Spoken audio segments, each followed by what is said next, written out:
अपनी भारतीय इतिहास की श्रृंखला में आज हम पढ़ेंगे बाह्य आक्रमण द्वारा स्थापित राजवंश। अगर जो वीडियो आपको पसंद आता है, हेल्पफुल लगता है, तो चैनल को सब्सक्राइब जरूर कर लें। ऐसे वीडियो पाने के लिए चलिए शुरू करते हैं। हिंद यवन या इंडो ग्रीक आक्रमण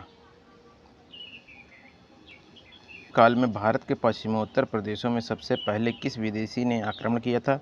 हिंद यूनानी या बैक्ट्रियाई यूनानी ने। भारतीय यवन शासकों ने किन अन्य नामों से जाना जाता था?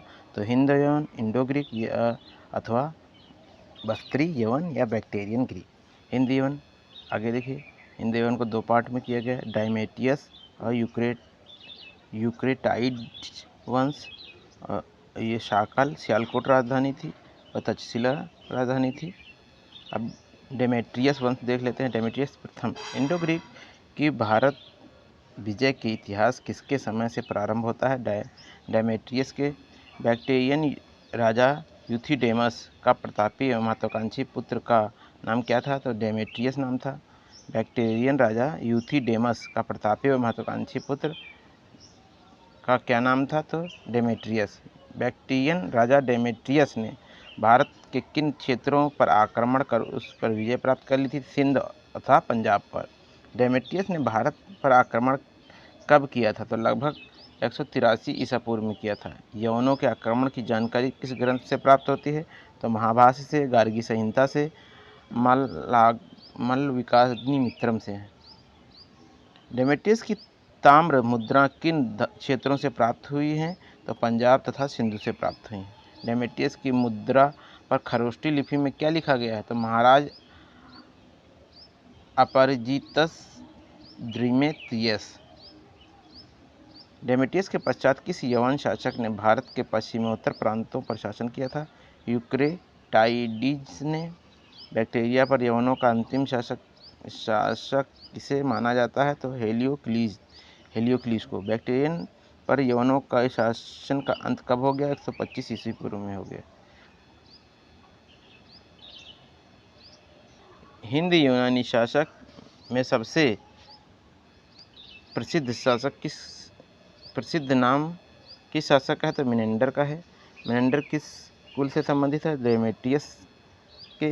मेनेंडर का साम्राज्य किन क्षेत्रों तक विस्तारित था? झेलम से मथुरा तक। कहाँ से कहाँ तक था? झेलम से मथुरा तक। मेनेंडर के साम्राज्य की राजधानी कहाँ पर स्थित है? शाकाल या सियालकोट। मेनेंडर ने कौन सी उपाधि धारण की थी? तो द्रेमिकस की उपाधि धारण करी थी। द्रेमिकस उपाधि से मेनेंडर के संदर्भ में क्या ज्ञात होता है? तो वह एक धर्मनिष्ठ बौद्ध था। किस ग्रंथ के में विवरण मिलता है कि मेनेंडर ने अनेक स्तूपों का निर्माण करवाया था? तो अवदान कल्पलता क्षेमेंद्रकृत से।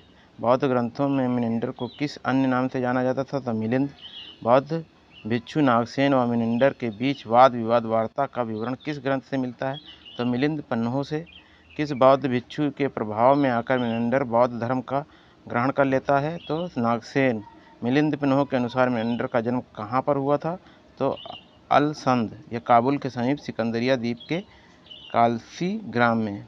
महत्वपूर्ण तथ्य देखिए, मेनेंडर का एक लेख शिवकोट या बैजार घाटी की धातु गर्भ मंजूषा के ऊपर अंकित प्राप्त हुआ है। इसमें सूचित होता है कि बैजार क्षेत्र पेशावर उसके अधिकार में था। उत्तर प्रदेश के फतेहपुर जनपद में स्थित रेह नामक स्थान से प्राप्त लेख से निष्कर्ष निकलता है कि यह मेनेंडर के अधिकार क्षेत्र में था। पेरिप्लस के अनुसार मेनेंडर के सिक्के भड़ौच तक चलते थे। आगे देखिए, बौद्ध ग्रंथ मिलिंद पन्नों के अनुसार मेनेंडर किन विधाओं में पारंगत था? तो इतिहास, पुराण, ज्योतिष, न्याय, वैशेषिक, सांख्य, योग, दर्शन तथा तर्कशास्त्र, संगीत, गणित, काव्य में। मेनेंडर के पश्चात उसके साम्राज्य का उत्तराधिकारी कौन हुआ था? तो स्ट्रेटो प्रथम एवं स्ट्रेटो द्वितीय। देखिए, मेनेंडर के यहाँ पर नॉलेज आप देख सकते हैं कितना था उसको। इतिहास, पुराण, ज्योतिष, न्याय, वैशेषिक, सांख्य, योग, दर्शन, तर्कशास्त्र, संगीत, गणित, काव्य में ये निपुण था, है ना। शासक में यूक्रेटाइडीज वंश। यूथिडेमस कुल के अंत के पश्चात भारत में पश्चिमोत्तर प्रदेशों में किस वंश ने शासन स्थापित किया था? यूक्रेटाइडीज वंश ने। यूक्रेटाइडीज कुल के किन दो राजाओं के नाम मिलते हैं? तो एंटियालकीड्स तथा हार्मियस का। यवन राजा एंटियालकीड्स भारत के किस भाग का शासक था? तो तक्षशिला का था। शंभु नरेश भागभद्र की विदिशा स्थित दरबार में एंटियालकीड्स ने किसे अपना राजदूत बनाकर भेजा था? हेलियोडोरस को। किस हिंद यूनानी नरेश के सिक्कों पर कृष्ण एवं बलराम की आकृति मिलती है? तो अगाथोक्लीज। यूक्रेटाइड्स वंश का अंतिम शासक कौन था? तो हार्मियस। यूनानियों की देन देख लेते हैं। राजत्व का दैवीय सिद्धांत, गांधार कला शैली का विकास, सांचे से सिक्कों का निर्माण, ज्योतिष के क्षेत्र में भी भारत ने यूनान से प्रेरणा ली, भारत में नवीन शैली हेलेनिस्टिक कला का विकास। आगे देखिए शक वंश। पहला मूलतः कहाँ के निवासी थे? तो पार्थिया के। पश्चिमोत्तर भारत में शकों के पश्चात किस राजवंश ने अपना शासन स्थापित किया था? तो पहलव ने। भारत में पार्थियन साम्राज्य का वास्तविक संस्थापक कौन था? तो मिथ्रेडेटस प्रथम। ये 171 से 130 ईस्वी पूर्व तक था। भारत पर आक्रमण करने वाला पार्थियन सरदार मूलतः कहाँ से निवासी थे? तो सिस्तान तथा आर्कोसिया से। महत्वपूर्ण तथ्य देखिए, गोंडोफर्नीज के शासन काल में ही पेशावर से तख्ते बही अभिलेख प्राप्त हुए, जिसमें गोंडोफर्नीज को दुघबर कहा गया है तथा फारसी में उसका नाम बिंदफण है, जिसका अर्थ होता है यश विजयी। गोंडोफर्नीज के शासन काल में ही ईसाई धर्म प्रचारक सेंट थॉमस भारत आया था। पार्थियन राजाओं के सिक्कों पर धामीय धार्मिक उपाधि उत्कीर्ण मिलती है। भारतीय संस्कृति से प्रभावित होकर पार्थियनों ने बौद्ध धर्म को ग्रहण कर लिया था। पहलव साम्राज्य का अंत कुषाणों द्वारा किया गया था। पहलव वंश का सर्वाधिक शक्तिशाली राजा किसे माना जाता था? गोंडोफर्नीज को। गोंडोफर्नीज ने कब से कब तक शासन किया था? तो 20 ईस्वी से लेकर 46 ईस्वी तक। शकों के प्रारंभिक इतिहास की जानकारी के लिए हमें किन स्रोतों पर निर्भर रहना पड़ता है? तो चीनी स्रोतों पर। चीनी ग्रंथ तथा लेखकों ने शकों को किन नामों से संबोधित किया है? सई अथवा सई वांग। शक एवं पहलव के संदर्भ में लेख, राजवुल के मथुरा सिंह शीर्ष स्तंभ लेख, शोडाग का मथुरा दान पत्र लेख, नहपान कालीन नासिक के गुहा लेख, नहपान कालीन जुन्नार का गुहा लेख, उषावाद के नासिक गुहा लेख, रुद्रदामन का अंधो कच्ची खाड़ी का लेख, रुद्रदामन का गिरनार जूनागढ़ का लेख, गोंडोफर्नीज के तख्ते बही पेशावर के यूसुफजाई क्षेत्र में स्थित का लेख। भारतीय स्रोतों में शकों को किस एक अन्य नाम से जाना जाता है? तो सीथियन नाम से जाना जाता है। भारतीय प्रदेशों के शासक क्या कहलाते थे? क्षत्रप कहलाते थे। भारतीय साहित्य में शकों के प्रदेश को क्या कहा गया है? तो शकद्वीपीय अथवा शक स्थान। शकों की उत्पत्ति तथा प्रसार, शक उत्तरी क्षत्रप और पश्चिमी क्षत्रप। तक्षशिला के शक, मथुरा के शक, फिर आते हैं यहाँ पे पश्चिमी क्षेत्र में नासिक के छहरात वंश और मालवा के कर्दमक वंश। ये मालवा के कर्दमक वंश और ये नासिक के छहरात वंश। शक मूलतः कहाँ के निवासी थे? तो सिर दरिया के उत्तर में निवास करने वाली बर्बर जाति। शक किन रास्तों से होकर भारत पहुँचे थे? तो पूर्वी ईरान से। शकों ने पश्चिमोत्तर प्रदेशों में किन शक्तियों को पराजित किया था? तो यवनों को पराजित किया था। यवनों को पराजित कर शकों ने भारत के किस भूभाग पर अपना आधिपत्य स्थापित कर लिया था? उत्तर पथ एवं पश्चिमी भारत। शकों की भिन्न भिन्न शाखाएं कहाँ पर स्थापित हुई थी? तक्षशिला, मथुरा, महाराष्ट्र, उज्जैनी में। शासक, भारत के प्रथम शक विजेता किसे माना जाता है? मेउस को। तक्षशिला के प्रथम शक शासक किसे माना जाता है? मेउस को। मेउस के शासन काल कब से कब तक माना जाता है? ये माना जाता है 20 ईसा पूर्व से लेकर 22 ईसा पूर्व तक। शक शासक मेउस की राजधानी किस स्थान पर थी? तक्षशिला में थी। मेउस का साम्राज्य विस्तार किन क्षेत्रों तक था? तो पुष्कलावती, कपीशा तथा पूर्व में मथुरा तक। क्षत्रप वंश मथुरा के शक क्षत्रप। किस अभिलेख से विवरण मिलता है कि राजुल या राजबुल मथुरा का प्रथम शक क्षत्रप राजा थे? तो मथुरा सिंह शीर्ष स्तंभ से। राजबुल के पश्चात मथुरा का कौन शक क्षत्रप बना था? तो शोडास। विशेष तथ्य देखिए, शोडास के पश्चात मथुरा से प्राप्त एक सिक्के पर तोरणदास शक सरदार का नाम उल्लेख मिलता है, जो अपने आप को महाक्षत्रप का पुत्र बतलाता है। संभवतः वह शोडास का पुत्र था। मथुरा के शक क्षत्रप के शासन सत्ता के अंत होने के पश्चात किसके शासन सत्ता स्थापित हो गया था? तो कुषाण वंश का। पश्चिम भारत का क्षहरात। क्षहरात वंश का पहला राजा कौन था? तो भूमक। क्षहरात वंश के शासकों ने किस क्षेत्रों में शासन किया था?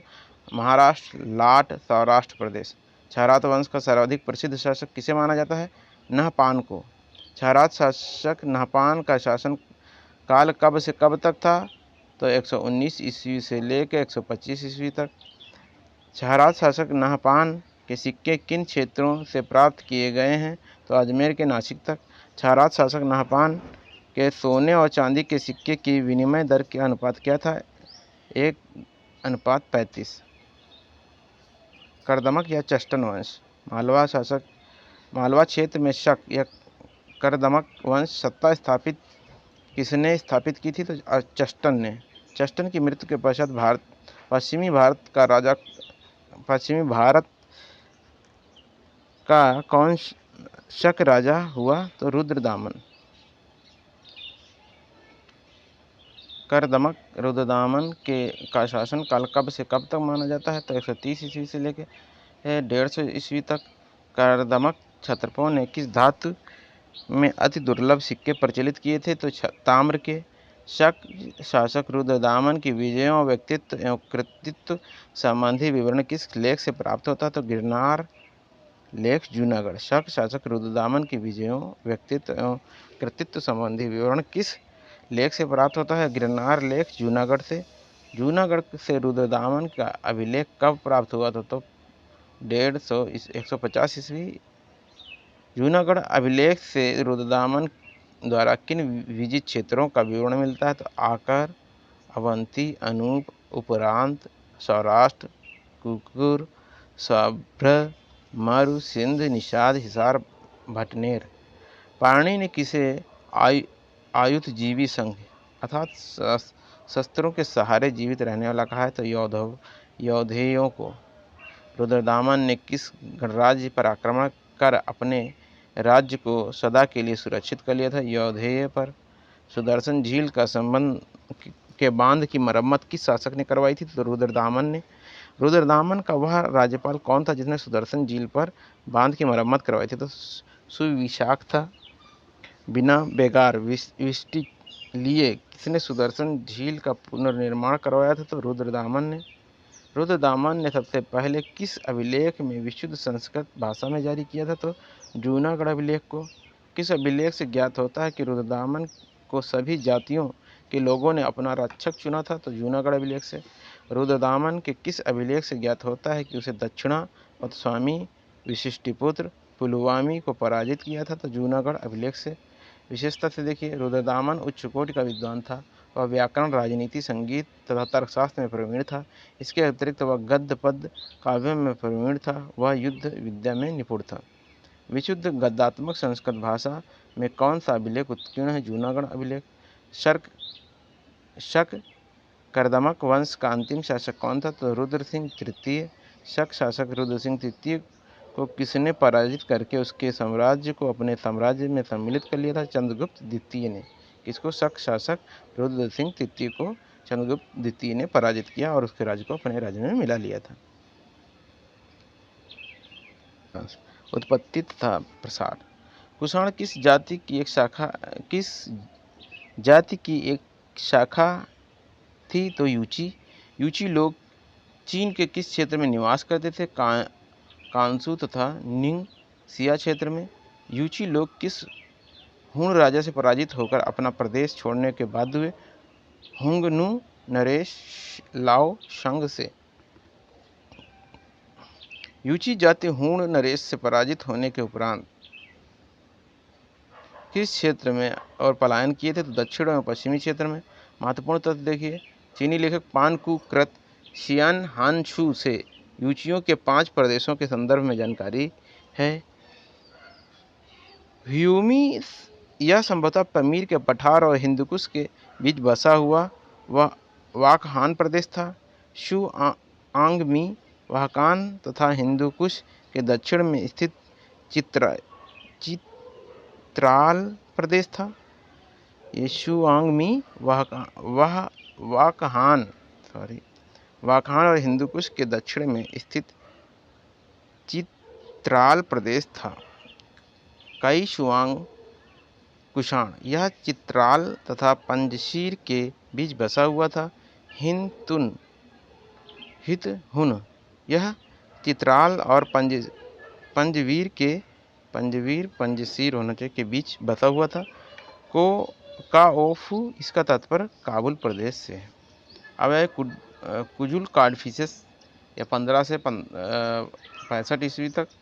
किस कुई शुआंग के सरदार ने अन्य 4 यूची राज्यों को विजित कर एक शक्तिशाली राजतंत्र की स्थापना करके स्वयं उसका राजा बन बैठा था? तो क्यों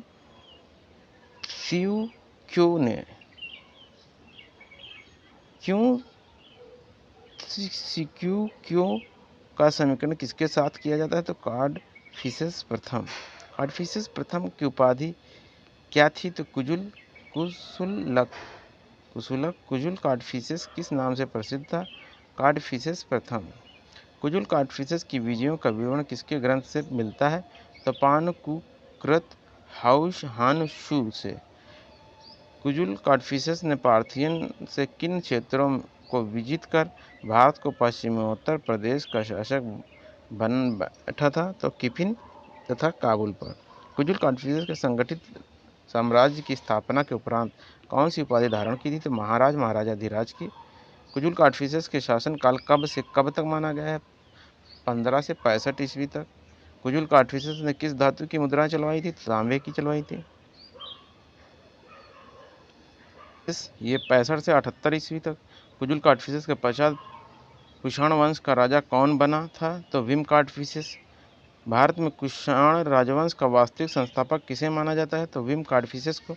भारत में किस कुषाण शासक ने सर्वप्रथम सोने के सिक्के चलवाए थे? विम कार्डफिसेस ने किस धातु के सिक्के चलवाए थे? सोने तथा तांबे के। विम कार्डफिसेस ने अपने सिक्कों पर किन लिपियों के उत्कीर्ण करवाया था? तो यूनानी तथा खरोष्टी लिपि का। विम कार्डफिसेस के सिक्के किन क्षेत्रों से प्राप्त हुए हैं? तो काबुल, सिंध, कौशाम्बी, बक्सर से। विम कार्डफिसेस के सिक्कों पर उसकी किन उपाधियों का विवरण मिलता है? तो महाराजाधिराज, सर्वकालेश्वर, महेश्वर, विम कार्डफिसेस त्राता। विम कार्डफिसेस किस मत का अनुयायी था? तो शैव मत का। विम कार्डफिसेस ने कौन सी शैव उपाधि धारण की थी? तो महेश्वर की। विम कार्डफिसेस के सिक्के पर किसकी आकृतियाँ उत्कीर्ण मिलती हैं? तो शिव, नंदी तथा त्रिशूल की। कनिष्क। विम कार्डफिसेस के पश्चात कुषाण शासन की बागडोर किसके हाथ में आ गई थी? तो कनिष्क के। कनिष्क का राज्यारोहण कब हुआ था? तो 78 ईस्वी में। कनिष्क ने शक संवत का प्रारंभ कब किया था? तो 78 ईस्वी में। कनिष्क ने सारनाथ बौद्ध प्रतिमा के अभिलेखी स्थिति क्या थी? 81 ईस्वी। अब महत्वपूर्ण तथ्य देखिए, अफगानिस्तान के रवता नामक स्थान से कनिष्क ने एक लेख मिला है, इसमें उसके वंशावली दी गई है। लेख में कनिष्क की उपाधि देवपुत्र मिलता है तथा उसे विम कार्डफिसेस का पुत्र बताया गया है। इस अभिलेख में उसे साकेत, कौशाम्बी, पाटलिपुत्र का विजेता बताया गया है। कनिष्क की विजयें देख लेते हैं। कनिष्क के पूर्वी भारत पर विजयों का विवरण किसके अभिलेख से मिलता है? तो सारनाथ अभिलेख से। कनिष्क का साम्राज्य पूर्वी भारत में किन क्षेत्रों तक फैला था? तो उत्तर प्रदेश एवं बिहार तक। इसी अभियान से किन चीज़ों को प्राप्त किया था? तो लेखक अशोक घोष, बुद्ध का भिक्षा पात्र, एक अद्भुत मुर्गा। हनवंशी चीनी शासक एवं कनिष्क के मध्य किस क्षेत्र को लेकर संघर्ष हुआ था? चीनी तुर्किस्तान, मध्य एशिया। किस अभिलेख से विवरण मिलता है कि कनिष्क ने पश्चिमोत्तर प्रदेशों पर विजय प्राप्त की थी? सुई विहार लेख से। कपिशा पर कनिष्क के आधिपत्य का विवरण किस चीनी यात्री ने दिया था? हेंग सांग ने दिया था। कश्मीर पर कनिष्क के अधिकार की जानकारी किस ग्रंथ से मिलती है? तो राजतरंगिणी, जिसको कल्हड़ ने लिखा। किस ग्रंथ से जानकारी प्राप्त होती है कि कनिष्क ने कश्मीर में कनिष्कपुर नामक नगर बसाया था? तो कल्हड़ कृत राजतरंगिणी से। कुषाण शासक कनिष्क का साम्राज्य दक्षिण भारत में किस क्षेत्र तक विस्तरित था? तो विंध्य पर्वत तक। सांची के कनिष्क संवत 28 तक एक लेख प्राप्त हुआ जिसमें वासु या वासिक का वर्णन किया गया है। वासिक किस क्षेत्र का उपराजा था? तो मालवा का। कनिष्क का साम्राज्य तथा शासन। कनिष्क के साम्राज्य की सीमा का निर्धारण हम किसके द्वारा करते हैं? तो कनिष्क के लेखों तथा सिक्कों द्वारा। महत्वपूर्ण तथ्य देख लेते हैं। कनिष्क का साम्राज्य उत्तर में कश्मीर से लेकर दक्षिण में विंध्य पर्वत तक तथा पश्चिम में उत्तरी अफगानिस्तान से लेकर पूर्व में पूर्वी उत्तर प्रदेश में बिहार तक विस्तृत था। राजतरंगिणी से कश्मीर पर कनिष्क के अधिकार की जानकारी प्राप्त होती है। सुई विहार तथा सांची लेख से सिंध, मालवा, गुजरात, राजस्थान के कुछ भाग पर तथा उत्तरी महाराष्ट्र पर कनिष्क के अधिकार की पुष्टि होती है। कौशाम्बी श्रावस्ती सारनाथ लेख से पूर्वी उत्तर प्रदेश पर कनिष्क के अधिकार की सूचना प्राप्त होती है। कनिष्क का साम्राज्य अंतर्राष्ट्रीय साम्राज्य था। पुरुषपुर, पेशावर कनिष्क की विशाल साम्राज्य की राजधानी थी। कनिष्क के साम्राज्य की दूसरी राजधानी मथुरा थी। कनिष्क के लेखों में क्या कहा गया है? तो महाराजा धीराज देवपुत्र। देवपुत्र की उपाधि कनिष्क के संदर्भ में क्या भाव व्यक्त करती है? तो देवी उत्पत्ति में विश्वास। कुषाण शासक देवपुत्र के अतिरिक्त कौन सी उपाधि धारण करते थे? तो शाही अथवा शाह अनुशासी। कौन सा? शाही था तथा शाहानुशाही। अनुशाही की उपाधियां किस बात की सूचक थी? सामंत, शाही, स्वामी सूचक, शाहानुशाही। रोमन सम्राट की भांति कनिष्क ने कौन सी अन्य उपाधि धारण की थी? तो कैसर अथवा सीजर की। प्रशासन की सुविधा के लिए कनिष्क ने अपने साम्राज्य को किसमें विभक्त किया था? तो छत्रपों में। बड़ी छत्रपों के शासकों को क्या कहा जाता था? महाक्षत्रप। छोटी छत्रप के शासकों को क्या कहा जाता था? छत्रप कहा जाता था। महत्वपूर्ण तथ्य देख लिए। खर पल्लान मथुरा के महाक्षत्रप था तथा बन स्पर वाराणसी में छत्रप था। उत्तर पश्चिम में लल्ल तथा लाइक छत्रप थे। छत्रप पद पर अधिकतर विदेशी व्यक्तियों की नियुक्ति होती थी। एक ही प्रांत में संयुक्त रूप से दो शासक नियुक्त करने की विचित्र प्रथा का प्रारंभ किसके समय में हुआ था? तो कुषाणों के। कुषाण लेखों में किन पदाधिकारियों के नाम का उल्लेख मिलता है? तो दंडनायक तथा महादंडनायक। कुषाण काल में ग्राम प्रशासन की जानकारी किस लेख से प्राप्त होती है? तो मथुरा लेख। कुषाण काल में ग्राम प्रशासन का प्रमुख अधिकारी कौन होता था? तो ग्रामीण। कनिष्क कुल कितने वर्षों तक शासन किया था? 23 वर्षों तक। कुषाण शासक कनिष्क की मृत्यु कब हुई थी? तो 101 ईस्वी। कनिष्क का मूल्यांकन देख लेते हैं। कनिष्क एक महान विजेता, साम्राज्य निर्माता, विद्या एवं कला कौशल का संरक्षक था। कनिष्क ने बौद्ध धर्म से मुक्त हृदय से पोषण तथा संरक्षण दिया था। उसके समय कश्मीर में कुंडलवन से वासुमित्र की अध्यक्षता में चतुर्थ बौद्ध संगीति का आयोजन हुआ था। कनिष्क के उत्तराधिकारी। कनिष्क की मृत्यु के पश्चात कुषाण वंश का शासक कौन बना था? तो वासिक। ये 102 से 106 ईस्वी तक। वासिक के पश्चात कुषाण वंश का शासक कौन बना? हुविस्क।